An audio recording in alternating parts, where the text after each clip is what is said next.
Hi, my name is Kelvin Taylor. So today, I'll be revealing how accomplice number one in the Jubilee House gave Aker Energy a tax relief of $5 billion. Yes, $5 billion. This is With All Due Respect.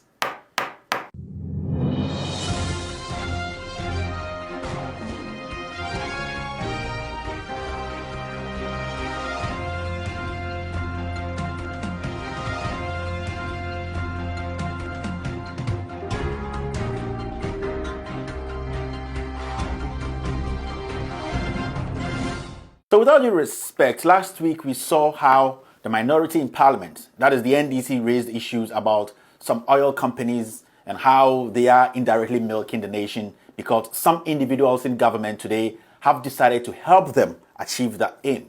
In fact, the minority or the NDC tried to draw our attention or draw our minds to this serious scandal at the energy ministry. But I think they did a very bad job on that because they failed to speak on the hidden lines. Yes, there were some hidden clauses in there they failed to tell Ghanaians. The minority basically failed to show we Ghanaians what the crime was.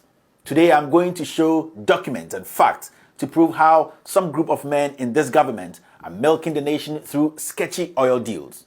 My fellow Ghanaians, as I've always said, focus. When you focus, you get to the last cent. This is the time to focus and know the truth behind this Aker oil deal. Why this government, led by this Achim Mafia, yes, Achim Mafia, forced Parliament in late 2019, that is in December, to amend the sacred petroleum law, which was held in high esteem by President Kufuor and President Mahama. One more thing, I am dedicating this episode to Franklin Kujo and Bentel of Imani and the other SCSOs around Ghana because they know more about this issue I'm going to talk about. Yes, these CSOs, they know more about this scandal I'm going to talk about. I just want to ask them some simple questions before I start this episode. Were they involved or called in any meeting concerning this happening? Yes, this deal with Aker Energy. What happened at the meeting? Were some money shared at the meeting for some CSOs to keep mute on this deal?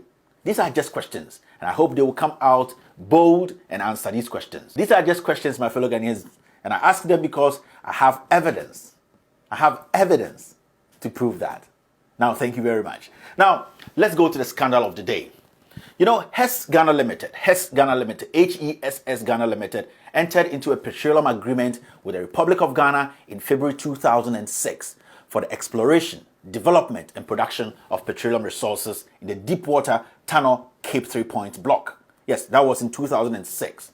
Now, in 2018, February, Aker Energy Ghana Limited acquired all the shares of HESS Ghana Limited. So automatically, HESS Ghana Limited becomes Aker Energies.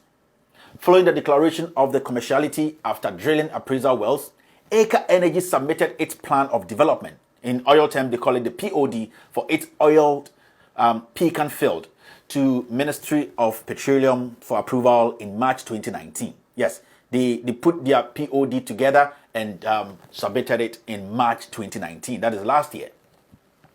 Now, focus. Contrary to the requirements of Aker's own petroleum agreement, Aker Energy indicated in its plan of development, in its POD, that it intends to hold on to the adjoining oil field it is supposed to give back to government after exploration. Don't get confused. You know, when we're talking about blocks, oil fields and all that, let me make it simple. When they say oil block, just look something like the Accra Sports Stadium, the field. Now, when you've been given an oil block to explore or look for oil and drill, what happens is, in our constitution, when maybe you start looking for oil, you know, the exploration, maybe from the Adikoka stand, you don't find some, you come to the center line, you don't find some, and maybe you go to the other side of the field and you find it at the other side, the penalty area. Our constitution, the petroleum law, says that wherever you find the oil, you mark that place, and then the rest of the field, you have to relinquish it. You have to give it back to the government of Ghana. There was a reason why the government of Ghana put that document together, or that law there, because they didn't want people or bigger oil companies to take over everything, monopolize all the fields. So when you find a place you think you can explore, then in the law, you have to give out the rest to the government of Ghana so that when other oil companies come in, we can also give them the other portion to also go and explore. And when they also find something, they release the rest of the land. Basically, we want more oil companies to come into Ghana, tax them more, so that even in a small field, we can get 20 oil companies, each company paying taxes to Ghana and each company drilling respectively at wherever they think they have oil. So it's simple. The blocks are simple. But this is what Aker said. They said they didn't want to release it, even though it's in our constitution. They felt it was stupid for them. So they were telling Ghanaians that they don't want to release that. When they find oil in the penalty area, in the center, or in the other penalty area, what they are trying to tell Ghanaians is we will not release the other fields to Ghanaians or the Ghana government. Now let's go on. Now, the Petroleum Commission, which is the regulator of the upstream oil and gas sector, as well as the technical advisor to the Minister for Energy, reviewed the POD, advised the Minister for Energy, that's Peter Amawu, not to approve the plan of development, that's the POD, since Aker Energy were asking for the impossible. This is the Petroleum Commission telling the Minister of Energy that, Amawu, what Aker Energy is asking for, that whenever they find oil in a block or on a field, they are not going to relinquish or release the other field. It is against our laws, and that nobody should be given that chance. Because if you do that, you set bad precedents for other companies, and the bigger companies will also take advantage of that. That's why it has been put in the 2006 law. Nobody should be able to do that. We do not have to give anyone that opportunity. But Aker wrote to the minister and said that is what they want to do. The Petroleum Commission, which advises the Minister of Energy, the ministry, says don't do it. It is dangerous. Now, between September and October 2019, Aker Energy held series of meetings with some accomplices at the Jubilee House. Accomplice number 1 at the Jubilee House with the Minister of Energy, Peter Amawu. And these are facts, as well as the Minister for Finance, as always, Kendo Foriata. And the decision was taken that the Republic of Ghana should amend the law, which is the Petroleum Exploration and Production Act 2016, Act 919, as well as Aker Energy Petroleum Agreement to accommodate Aker Energy's request not to release the adjoining oil fields to the Pecan field. So, Peter Amawu, accomplice number 1 at the Jubilee House, and the Finance Minister, as you always, the greedy one, they met, they had a meeting, series of meetings, and at the end of the day, accomplice number 1 at the Jubilee House said that Aker Energy should have their way, and that the minister, Peter Amawu, the Minister of Energy, should make sure this happens. My fellow Ghanaians, focus and follow me, because I am going to prove to Ghanaians, there are documents I'm going to show to let Ghanaians understand the gravity of what I'm talking about. Now, against the better judgment of the opposition in Parliament, the MPs, the other side, the NDC guys, the NPP used its majority in the chamber to approve the amended law in December 2019, knowing very well that it is not in the best interest of the ordinary Ghanaian. You remember, late 2019, Parliament was sitting late. The year was about to end. They were pushing documents through. People were raising concerns. I remember some of the minorities raised concerns that, why are you guys not taking your time? Why are you guys not taking your time for us to read these documents before amendments and all that? But Parliament, the majority, forced things through.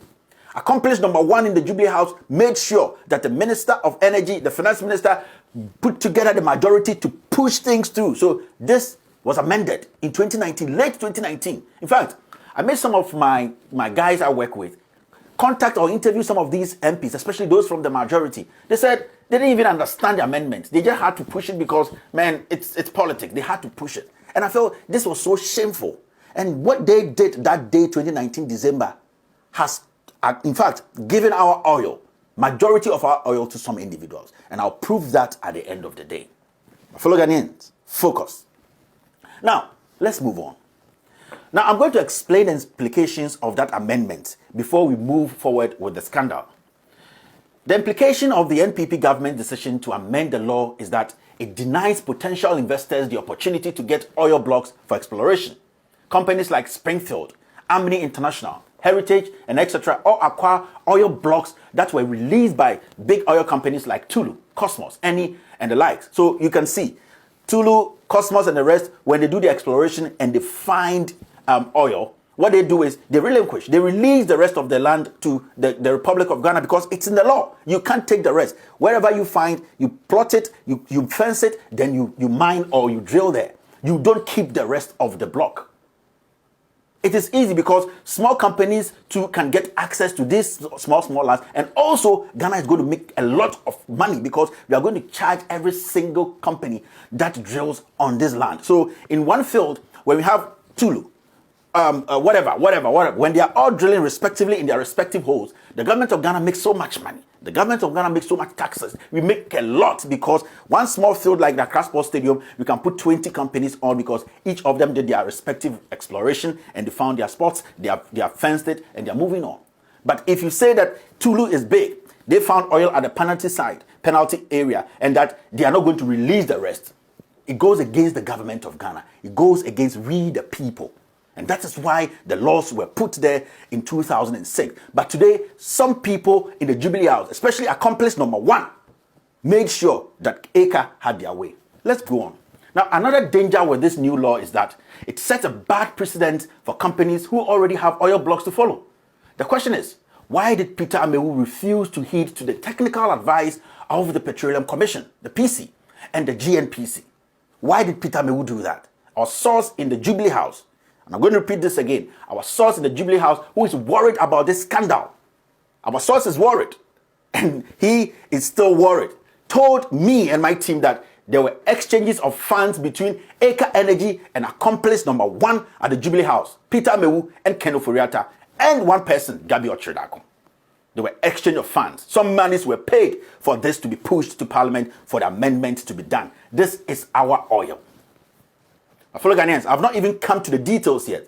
Take your time and follow this conversation. The minority, everybody listening to me, your own MPs, force them to bring this document out. It is there. It is sitting on the president's desk. They are hiding it. It is in there. The Aker deal, the Aker agreement, it is in there. That oil agreement. Let them bring it out and tell me that I am lying.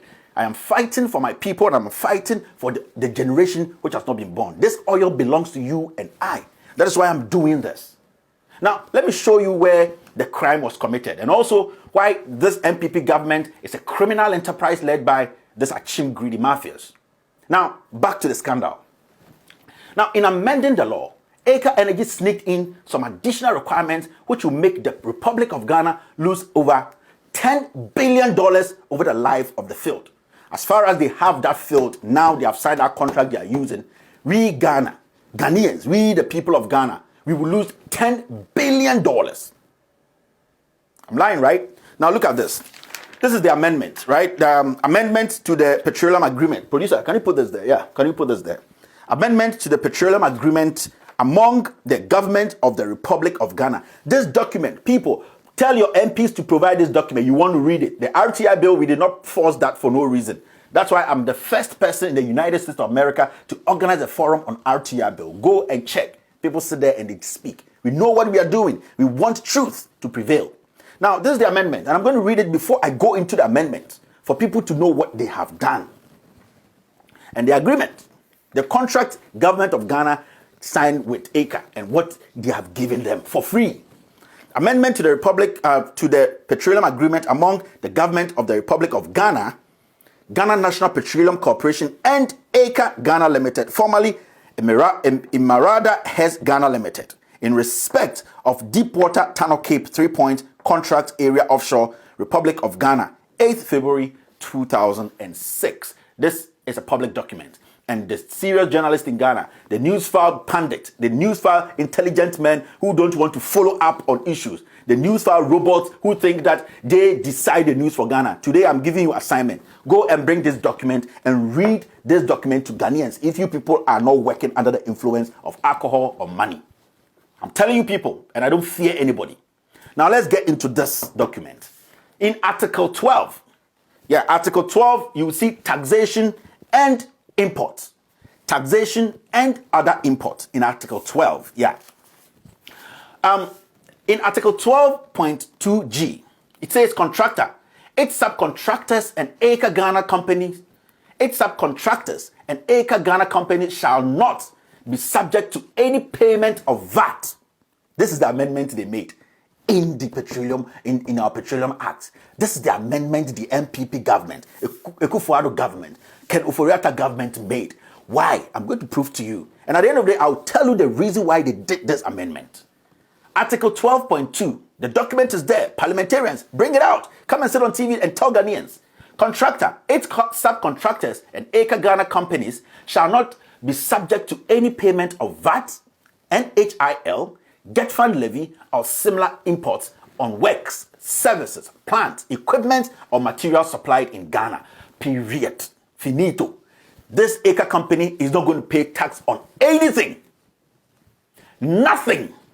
They are subcontract. They are going to any company they contract to come and work on that field. If it's 100 companies, they are not going to pay anything. VAT, NHIL, everything you can think about, it's zero.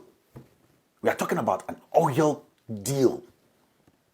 Oil deal signed by a government with a company. But why will a government do that? There should be a reason. There should be a reason why accomplice number 1 in Jubilee House forced this to happen. And I'm going to tell Ghanaians today. The same amendment, when you go to Article 12.3, it stipulates that all subcontractors working for Aker Energy shall pay only 5% withholding tax and shall have no further tax obligations on their income in Ghana.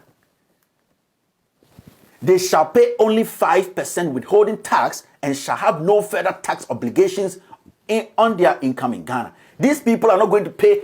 And so this is what's going to happen. So Aker Energy has the block. He contracts other companies to come and fill and mine on Accra Sports Stadium. The field. He demarcates, gives.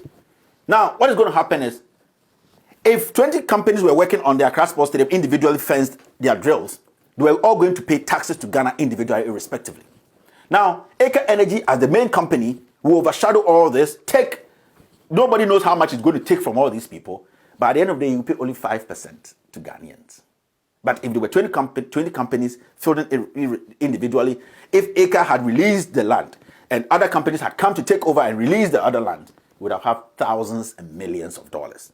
But now, this is what is happening. Now, when you go to Article 12.5, the contractor and its subcontractors shall not be subject to any payment of any import duties. This is serious stuff. The contractor and its subcontractors shall not be subject to any payment of import duties, imports, VAT, NHIL, Get Fund, AU levy, ECOWAS levy, EXIM levy, special import levy, or any other taxes, duties, or levies on the import into Ghana of all plants, equipment, or materials. I'm even short of words. It means we have given these guys gold, raw gold. Take our oil. We don't need anything. But why do you think a government will do that? In what interest? Why will a government? Why would accomplice number 1 in the Jubilee House order this? Why would Ken Ofori-Atta, Peter Amewu, Gabi Ochirakun lead this? Why? These are the people who are leading Ghana, saying that they're fighting for Ghana. Why do you think they will do that? And I'll prove to Ghanaians today. And I'm not just going to prove it. These are documents I'm showing you. Now, I have a simple question. The question I want to pose to President Akufo-Addo is simple. Mr. President, is this the best way to govern a country that is broke? Is this the best way? And I asked the finance minister and also the vice president, is this how to govern a country you people always say it's broke? Some of these incentives were given to the companies before Ghana commenced oil and gas production in 2010, which we agree. Now, our oil, we know that our oil fields we are fertile. We have enough oil. Ghana is not considered as a risky country anymore. And Ken Ofori-Atta and Peter Amewu should have negotiated for a better fiscal term. You need to negotiate for better fiscal terms. We are not in HIPIC. Why will you do this to Ghana? There should be a reason, and I'm going to tell you the reason. Now, Article 20, purchasing and procurement.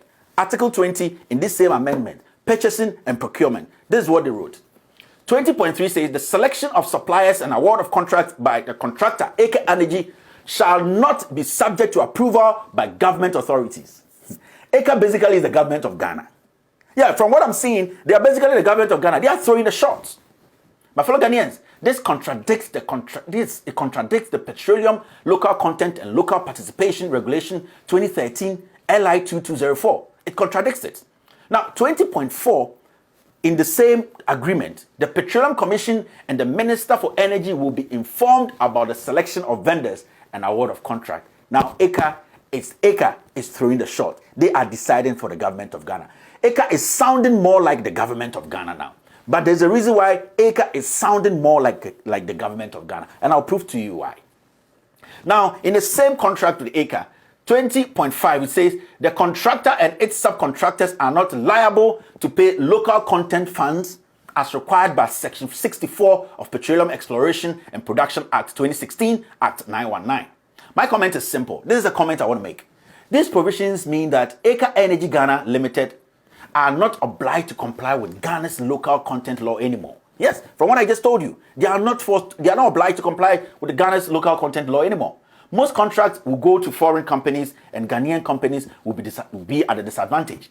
Aker Energy have been given the open check by government of Ghana to spend anything they wish on the oil.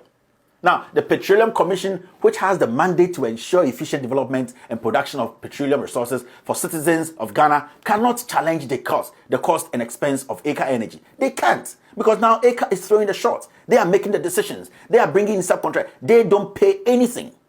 Aker can award contracts for their Ghana operations to companies outside this country without Petroleum Commission's approval. It has been stated in the amendment that Aker calls the final shot. They can have contract with other companies without government of Ghana's approval. This means that those foreign companies will not pay taxes in Ghana. Companies operating in the oil and gas industry in Ghana are required to pay 1% of contract values. Do you know that? Yes. All companies, all oil and gas companies, industries are required to pay 1% of contract value into the local content fund. This fund is intended to be used to give financial support to indigenous Ghanaian companies. Aker Energy have been exempted from contributing into this fund. So the question is, why? It's a simple question. Why, my fellow Ghanaians? And I asked Kenneth Oriata, Peter Mewu, and the accomplished number one in the Jubilee House and the majority in Parliament. Now guys, posterity will judge you people. How do you expect Ghanaian companies to borrow from local banks at a rate of 25 to 30% and compete with international companies who are able to borrow at their home companies or home countries for less than 5%? This local content fund, which is managed by Petroleum Commission, was meant to bridge that financing gap. Now, from what we are seeing, Aker has killed that. This was held together by President Kufuor. It was held together by John Dramani Mahama. Now the question is, who caused it? Your guess is as good as mine. Accomplished number one at the Jubilee House. He caused this. And I'll prove to you people. My fellow Ghanaians, these are dangerous times. Let me break things down for Ghanaians to understand. You know, Ghana will lose over $5 billion because of the selfish interest of accomplished number one in the Jubilee House, Gabi Ochedako, Peter Amewu, and Kenneth Oriata. Aker Energy Ghana Limited will not inject new capital after they commence production at the Pecan Field. Since the Pecan Field project is not ring-fenced, they have not even ring-fenced it. They will be able to transfer the cost of exploration for their other fields onto the Pecan Field. It is international best practice that where companies have or has multiple projects within the same vicinity, it is required to ring-fence each project for ease of cost allocation. Since cost and expenditure in the oil and gas industry is recovered from oil produce, Aker Energy negotiated to award contracts with Petroleum Commission approval so that they can increase the contract value to enable them get more oil. In this case, who loses? We lose because we are left with nothing as a state. On the issue of local content fund alone, the nation stands to lose about $44 million, being 1% of the $4.4 billion budgeted for the Pecan Field. My fellow Ghanaians, we will lose $44 million. That is 1% of the $4.4 billion budgeted for the Pecan Field development. As I said earlier, the local content fund is meant to give low-interest loans to Ghanaian companies operating in the upstream oil and gas industry. What happened to Ghana beyond aid? What happened to helping our own? Is this a government that is willing to help its people? This is a greedy enterprise. This is a greedy government, and I feel bad for my people. Now, let me tell you why this relief has been given to Aker Energy. I'm going to break it down. I'm going to tell every Ghanaian why this relief was given to Aker Energy, and you'll be shocked. Your jaws will drop. All this relief given to Aker Energy is a result of the interest held by Quad Energy in the AGM block. AGM Ghana Limited is owned by Aker Energy Ghana Limited. So in effect, these two companies are the same. It is basic. They are playing cuckoo football here. They are wearing different jerseys. When somebody scores, they all jubilate differently. By the end of the day, it is in one interest. These players, the accomplice number one in the Jubilee House, Ken Ofori-Atta, Gabi Ochredakon, and the rest. Aker Energy, AGM Ghana is one football team. My source reveals that Quad Energy's 5% share in the AGM block will be carried by AGM, which means that all exploration expenses and costs allocated to Quad Energy will be borne by Aker Energy. Khadija Amwa, who was an employee in the Jubilee House attached to the Vice President's office, is now the country director of Aker Energy. The finance minister and Gabi Ochredakon lobbied for an employee. Again, I'm going to say this. The finance minister and Gabi Ochredakon lobbied for Khadija, yes, an employee of the Jubilee House attached to the Vice President's office, to be the country director for Aker Energy in order to protect their interests, including Quad Energy Ghana Limited. Quad Energy Limited is owned by David Adumakun. The PDS squad, they are coming back. Babatunde Ampa, who is a director in Quad Energy, is a nephew of David Adumakun. Take your time, my fellow Ghanaians. Focus. This same Babatunde is also a nephew of Ken Ofori-Atta, the finance minister. My fellow Ghanaians, make the connections for yourself. This is serious. This is a scam. My fellow Ghanaians, meet me on Loud Silence Radio and TV on Tuesday for more details on this deal. I have more, but I have decided to release this so to see the reaction of accomplice number one and his group of criminal cartel. My fellow Ghanaians, let's speak up before a few people take everything including our gas and oil from us. I'll publish this amendment on Loud Silence website for everyone to have access to them. I have said that I am just a messenger without a Bible or a Quran in my hand. A messenger who is willing and ready to speak truth to power. Ladies and gentlemen, all that you heard here is with all due respect.